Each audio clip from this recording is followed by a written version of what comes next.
لگ گیا کہ یہ سارے لوگ مل کر کے جتنی میری تعریف پر لگ گئے، کاش رسول پاک صلی اللہ تعالیٰ علیہ وسلم کے لیے لگاتے تو انہیں بہت بڑا اجر ملتا۔ میں تو ایک سادہ سا آدمی تھا، آج ہے کل مر جاؤں گا، ہماری کوئی تاریخ نہیں ہے، ہماری اپنی کوئی حیثیت نہیں ہے، ہم نے جو کچھ بھی کیا ہے وہ صرف رسول پاک صلی اللہ تعالیٰ علیہ وسلم کی محبت کا ایک درد تھا۔ میرے عزیزو، اگر میں نہیں اٹھتا تو کوئی نہ کوئی ایک عام نوجوان بھی اٹھتا۔ اس میں ابھی مجھے بھیجی گئی ہے، کئی علماء ہیں، میں اب کتنوں کے نام ذکر کروں۔ مفتی گلفام صاحب نے ابھی ایک بیان نشر کیا، بار بار انہوں نے یہ اس میں تائید کا اظہار کیا کہ ہم کھڑے ہیں، مباہلے میں ہم آنے کو تیار ہیں۔ مفتی عالمگیر اشرف صاحب، مولانا طارق انور مصباحی صاحب، مفتی راحت علی صاحب، مفتی نثار احمد مصباحی صاحب، یہ تمام علماء، مولانا توصیف صاحب سنبھل سے، اور کئی جگہ کے بڑے بڑے علماء جو تنظیمیں چلاتے ہیں، کرناٹک سے، راجستھان سے، اور کئی خلفاء اور مشائخ، میں ان سب سے گزارش کروں گا، اے گروہ علماء، اللہ نے آپ کو قلم کی اور زبان کی جولانیت عطا کی۔ میں دیکھتا ہوں یہ میرے محترم علماء جب لکھتے ہیں، اس میں بہت اچھی تحریریں ہیں ان کی، لیکن میرے دفاع کے لیے اپنے قلم کو استعمال کرنا بند کر دو۔ جو تنقید کر رہے ہیں وہ ٹھیک ہے، لیکن تعریف کرنے والے علماء، میری ایک عاجزانہ اپیل ہے آپ سب سے، عاجزانہ اپیل ہے، میں کوئی دکھاوے کے لیے بات نہیں کر رہا ہوں، قلم اٹھاؤ، اسلام پر جتنے حملے یہ پاکھنڈی کر رہے ہیں ان کا منہ توڑ جواب دو۔ اللہ نے تمہیں قلم کی برکت عطا کی ہے، زبان کی اللہ نے جولانیت عطا کی ہے، اٹھاؤ، تقابل ادیان کو دیکھو آپ۔ اور آریہ سماج کے پنڈتوں نے جتنے اعتراضات کیے تھے، ان اعتراضات کے جواب علماء حق نے، علماء ربانیین نے دیے۔ اے علماء، آج کام تمہارا اس کے لیے ہے، اللہ نے تمہیں چنا ہے، آپ ہٹا دو اس سلمان اظہری کے نام کو، ہٹا دو اس کو، موضوع سخن ختم کر دو۔ میں تعریف کرنے والے ان تمام علماء کی قدر ضرور کروں گا، محبت ضرور ہے۔ یہ جتنے میسیجز کر رہے ہیں، آڈیو بھیج رہے ہیں یا تحریریں بھیج رہے ہیں، یہ تمام کی ضرورت قطعاً نہیں ہے، قطعاً نہیں ہے۔ میں سب سے کہتا ہوں کہ لگ جاؤ دین اسلام کی حمایت کے لیے اور رسول پاک صلی اللہ تعالیٰ علیہ وسلم کی عظمت و شان بیان کرنے کے لیے۔ آپ لکھو، دوسری زبانوں میں اسے ٹرانسلیٹ کیا جائے، ہندوؤں کو بھی بتایا جائے کہ اس پاکھنڈی نے جس غلیظ انداز میں اعتراضات کیے یہ جھوٹا ہے اور دنیا کا سب سے بڑا جھوٹا ہے۔ اسلام کے متعلق اور قرآن کو جس طرح دہشت گردی سے جوڑنے کی کوشش کی جا رہی، اس پر کام کریں آپ سب مل کر کے۔ جو خطبہ ہیں وہ آپ میرے دفاع میں نہ آئے، آپ دفاع ناموس رسالت کے لیے اپنا وقت قربان کریں، رسول پاک صلی اللہ تعالیٰ علیہ وسلم کے لیے۔ اور ہر کوئی اب یہ مباہلے کے چیلنج دینے کے لیے اس کی ضرورت نہیں رہ گئی۔ میں پوچھتا ہوں، اے نوجوانوں، اے مسلمانوں، آپ کا دل یہ کہتا ہے، ذرا ضمیر پر ہاتھ رکھ کر کے، دل پر ہاتھ رکھ کر کے یہ سوچو، وہ خبیث مردود ملعون جو بھونکتا ہے رسول پاک صلی اللہ تعالیٰ علیہ وسلم کی شان میں، اور جانوروں کا پیشاب پینے والا اور بلاತ್ಕಾری میں جیل جانے والا، کیا اس کی حیثیت ہے کہ وہ مباہلہ کرے؟ کیا آپ کو ذرا برابر لگتا ہے؟ بہرحال یہ اسلام کی حقانیت کو ظاہر کرنے کے لیے جو کہہ دیا تھا وہ ہے، انشاءاللہ وہ برقرار رہے گا، لیکن آپ اب اپنا وقت اس بارے میں نہ لگاؤ، میری حمایت میں، میری تائید میں۔ ہاں، دعا ضرور کریں، میں دعاؤں کا محتاج ضرور ہوں، دعاؤں کا محتاج ضرور ہوں۔ اور سچ بات میں بتاؤں، حقیقت میں میرے عزیزو، ہم نے ایک کتے کے برابر بھی کام نہیں کیا ہے ابھی۔ بڑی بات نہیں کہہ رہا ہوں، اس لیے کہ تاتاریوں نے بغداد پر حملہ کیا تھا تو تاتاری بادشاہ نے ایک بار علماء حق کو زنجیروں میں باندھ کر کے اپنے دربار میں الٹا لٹایا، اور ایک عیسائی پادری کو بلا کر کے کہا کہ ان کے نبی کی شان میں جتنی بری باتیں ہو سکتی ہیں مغلظات بکو ان کے سامنے، یہی ان کو سزا ہے، ان کے لیے دردناک سزا ہے۔ جن کے زنجیروں میں ہاتھ بندھے ہوئے ہیں وہ لیٹے ہوئے ہیں دربار میں، بڑے مجمع کے ساتھ سپاہی بھی موجود ہیں۔ بادشاہ کا اس دربار میں کتا تھا جو زنجیر سے بندھا رہتا تھا، سونے کی زنجیر سے۔ میرے عزیز و تاریخ کی کتابوں میں اٹھاؤ، بڑے معتمد اور مستند علماء اسلام نے اس کو نقل فرمایا ہے۔ جیسے ہی وہ پادری رسول پاک صلی اللہ علیہ وسلم کی شان میں ہرزہ سرائی شروع کیا، کتا بھونکنے لگ گیا، وہ خاموش ہوا، تھوڑی دیر کے بعد پھر وہ مغلظات بکنے لگا، کتا پھر بھونکنے لگا۔ لوگوں نے کہا تیری تقریر پہ، تیرے بیان پہ تو نہیں بھونک رہا ہے۔ اس نے کہا ارے وہ جانور ہے، میں جو بول رہا ہوں اس کی کیا سمجھ میں آتا ہے؟ تیسری بار جب پھر وہ مغلظات شروع کیا، محمد ایسے محمد ویسے معاذ اللہ رب العالمین، کتا زنجیر توڑ کر کے اچھل کر کے آیا اور دم زدن میں اس پاکھنڈی پادری کے اوپر چڑھ گیا اور اس کو دم زدن میں چیر کر رکھ دیا۔ سب کے سامنے اس کتے نے اس کی زبان کو ختم ہی کر دیا، وہ مر گیا اسی جگہ پر۔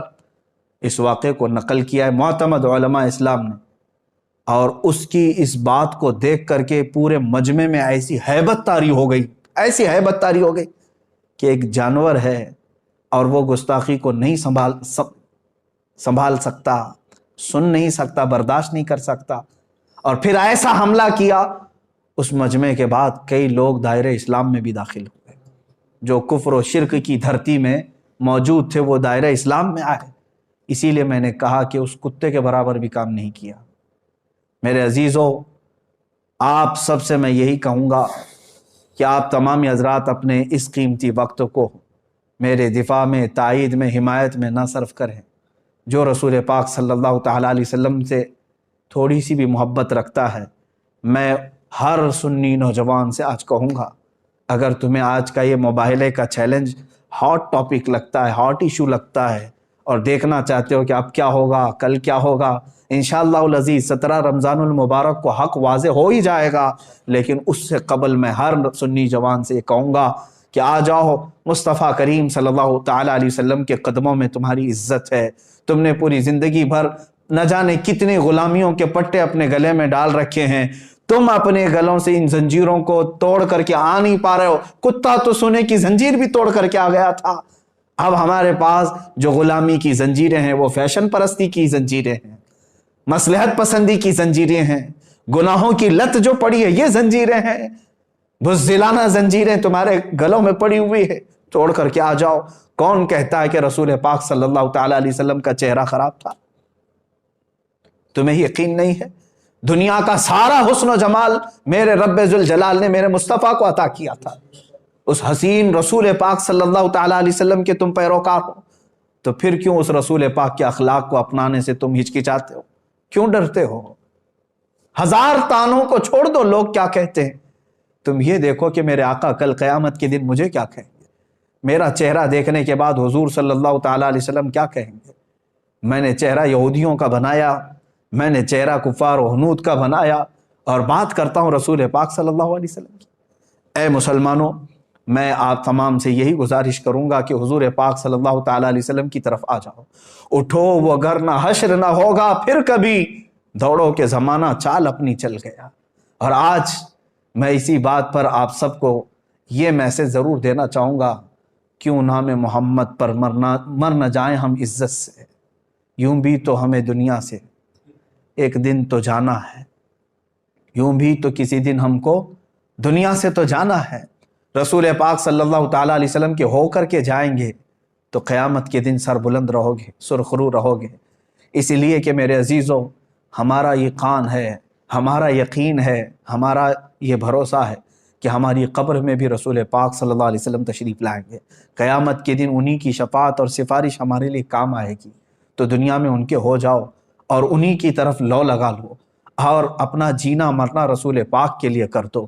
سیدی سرکار اعلیٰ حضرت فاضل بریلوی رضی اللہ تعالیٰ عنہ نے اپنی پوری زندگی دفاع ناموس رسالت کے لیے وقف کر دی۔ ہزار ان کے زمانے میں بھی ان کو لے کر کے تنقیدیں اور تعریفیں ہوتی رہی ہوں گی، لیکن ان کی کتابوں میں مجھے بتاؤ کہاں انہوں نے اپنی تنقید کرنے والوں کے لیے کیا لکھا، تعریف کرنے والوں کے لیے کیا لکھا؟ بلکہ کہیں پر کچھ ملتا نہیں ہے۔ انہوں نے تو صرف یہ کہا ہے، کروں مدح اہل دول رضا، پڑے اس بلا میں میری بھلا، میں گدا ہوں اپنے کریم کا، میرا دین پا رہے نہ نہیں۔ انہوں نے تو زندگی بھر رسول پاک صلی اللہ تعالیٰ علیہ وسلم کے لیے قلم اٹھایا۔ میں خاص طور پر آج سوشل میڈیا پر ایکٹیو علماء کے لیے ہی سامنے آیا تھا کہ آج قوم آپ کی طرف دیکھ رہی ہے، اور آپ مجھ جیسے ایک کمتر اور چھوٹے سے طالب علم کی دفاع میں اور حمایت میں اپنے قلموں کا استعمال نہ کریں۔ حضور پاک صلی اللہ تعالیٰ علیہ وسلم کے لیے، شان اسلام کے لیے، اور کفار و مشرکین جو بھدے اعتراضات کرتے ہیں ان کا منہ توڑ دنداں شکن جواب دینے کے لیے اپنے قلم کی جولانیت کا استعمال کریں۔ خطبہ اپنی زبانوں کو انہی کے لیے استعمال کریں، اس لیے کہ اللہ نے یہ امانت کے طور پر آپ کو علم دیا ہے، اور آپ کو یہ علم خرچ کرنا ہی ہے رسول پاک صلی اللہ تعالیٰ علیہ وسلم کی عزت کی حفاظت کے لیے۔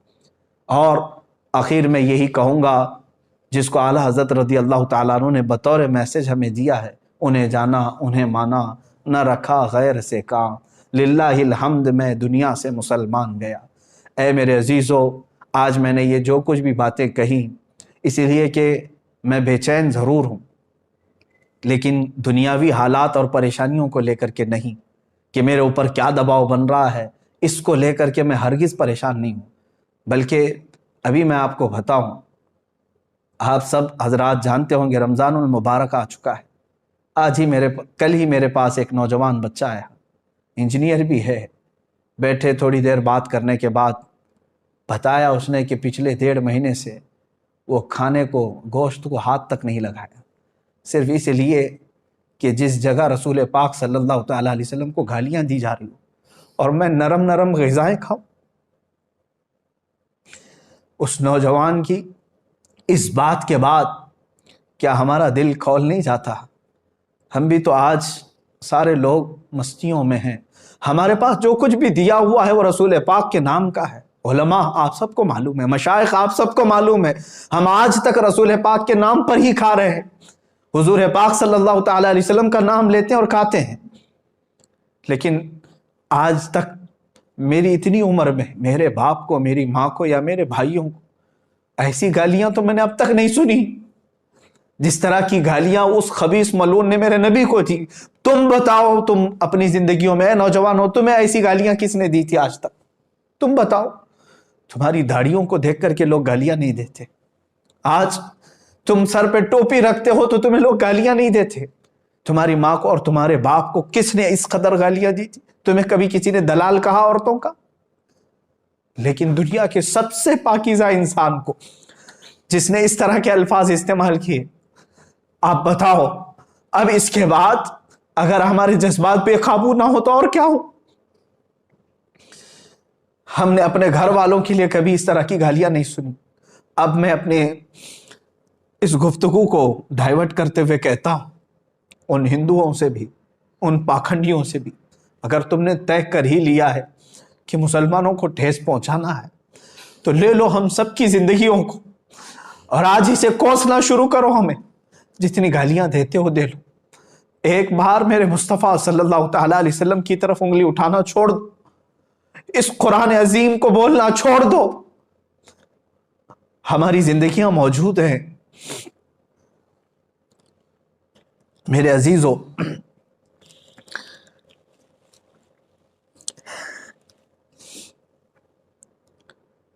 آج رمضان المبارک کی اس شب میں تعریف کے لیے نہیں عرض کرتا، روزانہ ہر رات مدینہ طیبہ سے میرے شاگرد ہیں، بچے ہیں، ایک میرا مخلص شاگرد ہے، وہاں سے فون لگاتا ہے بارگاہ مصطفیٰ میں اور گنبد خضرا کے نیچے سے ویب کانفرنسنگ کے ذریعے سے دیکھ لیتا ہوں، دل کو ٹھنڈک ہوتی ہے۔ آج وہ نوجوان بچہ میرا شاگرد باب السلام سے حضور کی جالیوں کے پاس پہنچا، ہمت نہیں ہو سکی حضور کو سلام کرنے کی، رسول پاک صلی اللہ تعالیٰ علیہ وسلم کو سلام پیش کرنے کی ہمت نہیں ہو سکی۔ اسی لیے میرے عزیزو کہ ہم جس کیفیت میں آج جی رہے ہیں، اب اس کے بعد جینے کا کوئی مطلب نہیں ہوتا۔ آپ سمجھیں، برائے کرم سمجھیں میری اس بات کو۔ یقیناً میں جذبات میں بہت کچھ کہہ رہا ہوں، لیکن اے سنی مسلمانوں بیدار ہو جاؤ، آج اپنے اتحاد کو قائم کرو، صرف نام رسول پر علماء بیان بازیاں بند کریں اور میرے مصطفیٰ کے نام پر ایک بار جمع ہو جاؤ، اور رسول پاک صلی اللہ تعالیٰ علیہ وسلم کی مدد ضرور آئے گی۔ ہم دنیا سے جانے سے پہلے اتنا چہرہ تو بنا لیں کہ حضور پاک صلی اللہ تعالیٰ علیہ وسلم کو دکھا سکے، حضور پاک کی بارگاہ میں حاضر ہونے جیسی تھوڑی سی شکل تو بنا سکے۔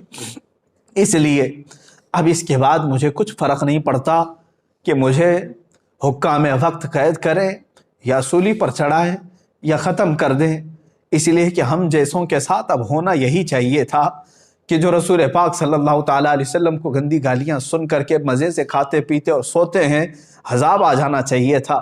پھر بھی میرے آقا کی یہ رحمت کاملہ ہے کہ وہ اب بھی اپنی امت کو درد اور تکلیف میں دیکھنا گوارا نہیں کرتے۔ قرآن نے ان کے متعلق ہی کہا ہے عزیز علیہ ما عنتم، حضور فرماتے ہیں تمہارے قدموں میں کانٹا بھی چبھ جائے تو مجھے یہ برداشت نہیں ہوتا۔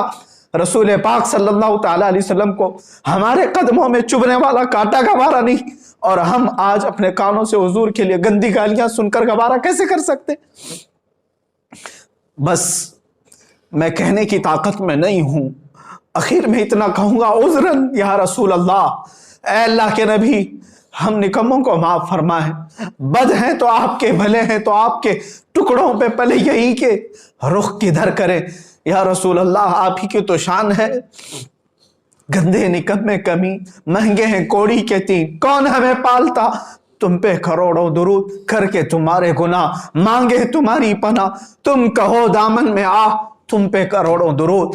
اے رسول مختار صلی اللہ تعالیٰ علیہ وسلم ہند کے ان ہم جیسے بزدل مسلمانوں کو معاف فرما دے اور قوت حیدری عطا فرمائے، علماء کی زبان میں اے اللہ کے نبی طاقت و قوت عطا فرمائے، جوانوں کو بازو میں طاقت و قوت عطا فرمائے، ہم جئیں تو سر بلند کر کے جئیں اور آپ کی شان میں گالیاں سن کر کے نہ جئیں۔